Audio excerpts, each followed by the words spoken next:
Matthew chapter 18 verse 20 tells us that whenever 2 or 3 are gathered together in his name, wherever on earth they may be, then he will be amongst them. And I'm here to testify that he was there with us, in that circle, uniting us, regardless of rank or denomination, in the worship of his name.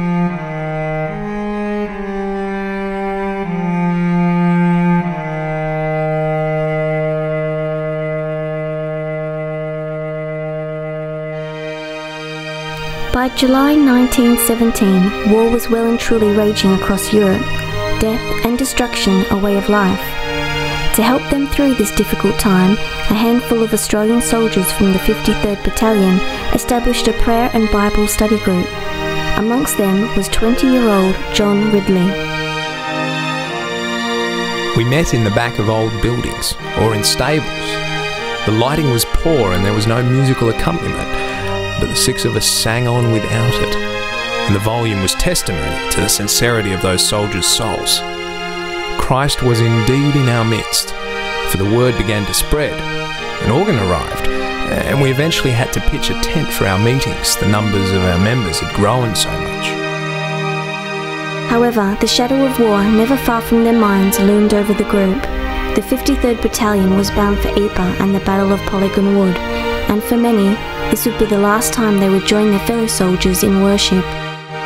The tent was packed on our last night, a record number, and the address was given on Nahum chapter 1 verse 7.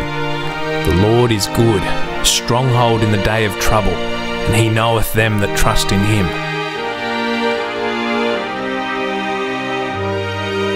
It was several weeks until the group could meet again, and only a few remained. But they were not to be discouraged, continuing their study in fields and ruined buildings, wherever they could find the room. I think it was this determination to continue to worship and inspire others regardless of what was going on around them that ensured that Ridley's Bible group didn't just end with the horrible casualties that they'd suffered at the Battle of Polygon Wood. But I think what's more interesting is the way that these men and other men who served in the First World War carried this newfound faith back with them when they returned home and subsequently influenced a generation of Australians. Following the war, John Ridley returned to Sydney, where he became an evangelist, continuing the work he had started in France and bringing thousands of people to faith in Christ through his inspired preaching. Amongst those he inspired was converted alcoholic Arthur Stacey, who was so moved by Ridley's teaching that he began to chalk a word on the streets of Sydney.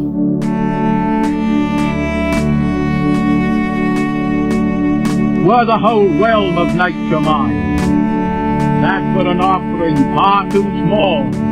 Love so amazing, so divine, demand my soul, my life, my all.